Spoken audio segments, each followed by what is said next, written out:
नमस्कार, स्वागत है आपका फायदेमंद फंड्स में। मैं हूं नीरज वाजपेयी और आज आपकी मुलाकात कराएंगे एसबीआई म्यूचुअल फंड के फंड मैनेजर मिलिंद अग्रवाल से। मिलिंद एसबीआई म्यूचुअल फंड का जो बैंकिंग और फाइनेंशियल सर्विसेज फंड है उसको मैनेज करते हैं। काफ़ी लंबा अनुभव है, करीब करीब 1.5 दशक का अनुभव है। और आजकल आपने देखा होगा कि बैंकिंग और फाइनेंशियल सर्विसेज काफ़ी फ्लेवर में है और बहुत ज़्यादा लोग उस पर राय दे रहे हैं अपनी। तो हमने सोचा कि इससे जुड़ा हुआ एक फ़ंड पे बात करें और आपके लिए निवेश की क्या अपॉर्चुनिटीज़ बनती हैं उस पर हम लोग चर्चा करेंगे। तो बहुत बहुत स्वागत है मिलिंद हमारा आपका इस खास पेशकश में। और जैसा कि इस शो का प्रॉमिस है कि इसमें हम आपकी मुलाकात और अपने दर्शकों की मुलाकात कराते हैं कि आपका फंड मैनेजर कौन है, कैसे उनकी सोच है और इस फंड में क्यों निवेश करना चाहिए। तो इसी पर हम लोग बातचीत करेंगे। मिलिंद, मेरा पहला सवाल ये है कि जो इस वक्त हम लोग देखें तो पूरे सब लोगों को बैंकिंग और फाइनेंशियल सर्विसेज बहुत पसंद आ रही हैं क्योंकि हम लोग एक ग्रोइंग फेज़ में जा रहे हैं। हालांकि बहुत बीच बीच में टर्मोइल्स में भी है, ग्लोबल प्रेशर है, अलग अलग खबरें आती हैं, यूएस से भी आती, तमाम जगहों से आती हैं। तो एक बेसिक मोटी पिक्चर आप हमारे दर्शकों और निवेशकों को ये समझाइए कि जो इस वक्त की पूरी इकनॉमी की हालत है इंडिया और दूसरी जगहों की, उससे आप लोग कैसे डील कर रहे हैं? जी जी तो देखिए, अगर हम इंडिया की अर्थव्यवस्था की बात करें तो इंडिया काफी हद तक एक डोमेस्टिकली ओरिएंटेड, एक कंजम्पशन ड्रिवन इकोनॉमी है। इंडिया में अगर एक्सपोर्ट्स का कंट्रीब्यूशन देखें जीडीपी में, वो अभी फिर भी रिलेटिवली एक कम स्तर पर है। और इंडिया का अगर शेयर देखें हम ग्लोबल एक्सपोर्ट्स में, तो वो भी लगभग 2% के नजदीक है। तो हालांकि हमें ग्लोबली अगर 4 बड़े ब्लॉक्स हैं, चाइना, यूएस, यूरोप और जापान, तो चारों ब्लॉक्स को अगर हम इंडिविजुअली अगर एनालाइज करते हैं तो ऐसा प्रतीत होता है कि सब में थोड़ा बहुत वीकनेस दिखाई दे रहा है। हालांकि यूएस एज एन इकोनॉमी काफी स्ट्रांग कर रहा है, बट अगर हम देखें तो हमारा एक्सपोर्ट कंट्रीब्यूशन का शेयर ग्लोबल एक्सपोर्ट्स में सिर्फ 2% है। तो हम लोग ऑलरेडी एक काफी छोटे स्तर से शुरुआत कर रहे हैं। तो आगे हमारे लिए एक 2% से इंक्रीमेंटली गेन करना रिलेटिवली इजी है किसी और इकोनॉमी के कंपैरिजन में जिसका शेयर ऑलरेडी काफी ज्यादा है। तो एक तो ये बात हो गई एक्सपोर्ट्स का कंट्रीब्यूशन। तो हालांकि ग्लोबल इकोनॉमी थोड़ी वीक दिखाई दे रही है, बट क्योंकि हमारा शेयर ग्लोबल एक्सपोर्ट्स में काफी कम है तो हमारे लिए शेयर गेन की अपॉर्चुनिटी काफी ज्यादा है। दूसरा ये है कि हमारा इकोनॉमी काफी हद तक अभी भी डोमेस्टिकली कंजम्पशन ओरिएंटेड है। और डोमेस्टिक इकोनॉमी की अगर हम बात करें तो 3 सेगमेंट्स में अगर हम देखेंगे, एक है छोटे व्यापार, दूसरे हैं बड़े उद्योग और तीसरा होता है कंज्यूमर या उपभोक्ता। तो कंज्यूमर इकोनॉमी जो है, कोविड में उस इकोनॉमी में काफी एक्सपेक्टेशंस थे कि वो इकोनॉमी थोड़ा प्रॉब्लम में आएगी, बट कंज्यूमर, इंडिया का जो कंज्यूमर है वो काफी रेजिलिएंट है। हमारा सेविंग्स पूल काफी डिसेंट है कंज्यूमर लेवल के ऊपर।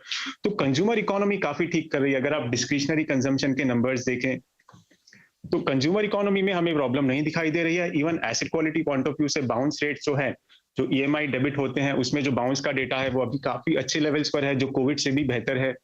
अगर हम छोटे व्यापारों की बात करें तो जीएसटी के बाद छोटे व्यापारों में थोड़ा एक इम्पैक्ट दिखाई दिया था, बिकॉज एक नया वे ऑफ डूइंग बिजनेस था जिनको उन्हें एडजस्ट करना था। पर अभी उन्होंने उसको ना सिर्फ एडजस्ट किया है, बट इंक्रीमेंटली जो डिमांड दिख रही है उसके लिए भी वो काफी पॉजिटिव दिखाई दे रहे हैं। और जो बड़ा सेगमेंट था इकोनॉमी का, जो कि है बड़े उद्योग, इंडस्ट्रियल सेगमेंट, इंडस्ट्री सेगमेंट काफी सालों से वीक था। पर अगर हम देखें तो कैपेसिटी यूटिलाइजेशन वो अभी इकोनॉमिक लेवल पे अराउंड 75% के नजदीक दिखाई दे रहा है। और ये लेवल पे जब भी कैपेसिटी यूटिलाइजेशन पहुंचता है तब हमने देखा है कि कॉर्पोरेट्स जनरली कैपेसिटी ऐड करने के लिए नए प्रोजेक्ट्स के लिए क्रेडिट लेते हैं।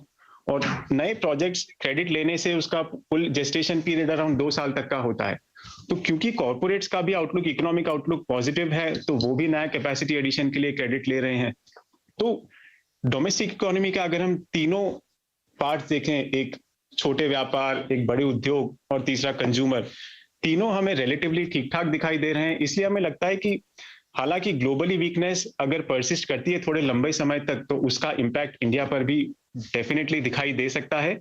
पर क्योंकि हमारा इनवर्ड लुकिंग इकोनॉमी है रिलेटिवली ज्यादा versus let's say come economies like US या फिर जापान या फिर चाइना, तो हमारी इकोनॉमी में थोड़ा कम फर्क पड़ना चाहिए। इसलिए हमारा व्यू इकोनॉमी के लिए सकारात्मक है अभी। और अगर हमारा इकोनॉमी के लिए व्यू सकारात्मक है तो बैंकिंग एक सेक्टर है जिसका इकोनॉमिक लिंकेज काफी ज्यादा होता है, इसलिए हमें लगता है कि अगले 3 से 5 सालों के लिए बैंकिंग एज ए सेक्टर काफी अच्छा प्रदर्शन करेगा। मिलिंद, एक बहुत अच्छे से आपने एक्सप्लेन किया। कई बार होता है ना कि हम दूसरों की समस्या से ज़्यादा परेशान रहते हैं, और ख़ास तौर पे रोज़ सुबह उठ के सब लोग यही चर्चाएं करते हैं, या बड़ी बड़ी रिपोर्ट्स पढ़िए तो उसमें यूएस और यूरोप की बहुत डिस्कशन होती है। अब वहाँ पे जो रेट ऑफ इंटरेस्ट की ट्रेजेक्ट्री बनती जा रही है, रोज़ सुबह उठ के कोई एक फेड गवर्नर अपना स्टेटमेंट देता है, बुलार्ड साहब कह रहे हैं कि 5 to 7% तक की ट्रेजेक्ट्री हो सकती है फेड रेट की। क्या वहाँ पे जो ब्याज दरें इतनी बढ़ने की आशंका संभावना दिख रही है, उसको हम लोग डाइजेस्ट कर लेंगे, या फिर हमको लगता है कि अब यहाँ से और ज़्यादा अगर ऊपर हम गए तो हम प्री कोविड लेवल से तो ऑलरेडी ऊपर आ चुके हैं रेट ऑफ इंटरेस्ट में, तो फिर हमको मुश्किल आ सकती है? जी जी, तो देखिए, अगर हम इन्फ्लेशन की बात करें तो यूएस में कुछ हद तक कुछ लोगों का ये कहना है कि इन्फ्लेशन पीक आउट हो चुका है। अगर हम इंडिया की बात करें तो इन्फ्लेशन हमें इंडिया में तो क्लियरली दिखाई दे रहा है कि यहाँ से रेट ऑफ इंक्रीज ज्यादा एक्सेलरेट तो डेफिनेटली नहीं होना चाहिए, और यहाँ से बढ़ने की भी संभावना थोड़ी कम ही दिखाई दे रही है। और एक समय पे हमें लगता है कि जो WPI का जो एलिवेटेड लेवल है वो भी CPI के आसपास कहीं आके कन्वर्ज करेगा, और उसके बाद में WPI CPI दोनों थोड़े नीचे के स्तर पर जाकर सेटल होने चाहिए। तो हमारे हिसाब से डोमेस्टिक इन्फ्लेशन जो है हमने उसका वर्स्ट पीरियड ऑलरेडी शायद देख लिया है। आगे जाके मे बी थोड़ा और रेपो हाइक्स का एक्सपेक्टेशंस हैं, बट इंटरेस्ट रेट अगर आप देखें तो पिछले कुछ महीनों में, पिछले कुछ क्वार्टर्स में RBI ने लगभग 1.9% का रेपो रेट इंक्रीज जो किया है। अभी रेपो रेट 5.9% तक है, मे बी यहाँ से आधा प्रतिशत और आगे जाने की संभावना है, बट इंटरेस्ट रेट्स अभी भी इस लेवल पर नहीं है कि जो बोरोअर्स हैं उनको अपने इंस्टॉलमेंट्स या EMIs देने में प्रॉब्लम हो। अगर आप देखें तो home loan as a category, home loans के दर अराउंड 8.25 से 8.5% तक है, और अगर आप EMI में देखें तो जब भी रेपो रेट या फिर आपका होम लोन का रेट बढ़ता है, सबसे पहले वो टेनर इलोंगेट होता है, तो EMI लेवल्स अभी तक फिर भी कांस्टेंट हैं। तो हमारे हिसाब से रिटेल इकोनॉमी में तो जो अभी तक रेट इंक्रीजेस हुए हैं उसके हिसाब से हमें कोई डेटा पॉइंट्स ऐसे नहीं दिखाई दे रहे हैं जिससे हमें लगे कि आगे एसेट क्वालिटी में दिक्कतें हो सकती है।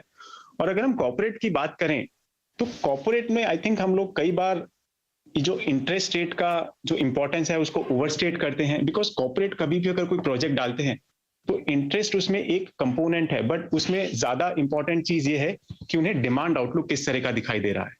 तो जब तक कॉर्पोरेट्स को आगे डिमांड आउटलुक ठीक लग रहा है, अगर मार्केट एनवायरनमेंट उन्हें ठीक लगा रहा है कि उनका कैपेसिटी जो एडिशन होगा वो एब्जॉर्ब हो जाएगा, तो इंटरेस्ट रेट में आधा 1-1.5% इंक्रीज से इतना फर्क सस्टेनेबल बेसिस पे नहीं पड़ना चाहिए। तो हालांकि हम ग्लोबल रेट्स देख रहे हैं, बिकॉज इवेंचुअली हमारी करेंसी भी हमें स्टेबल रखनी है, तो RBI को वो भी मैनेज करना है, उन्हें ग्रोथ भी मैनेज करना है। बट कुछ इकोनॉमीज में, एटलीस्ट डेवलप्ड इकोनॉमी में, यूएस में तो हमें ये दिखाई पड़ रहा है कि इन्फ्लेशन का जो रेट ऑफ इंक्रीज या जो एक्सेलरेशन था उसकी दर थोड़ी थम गई है।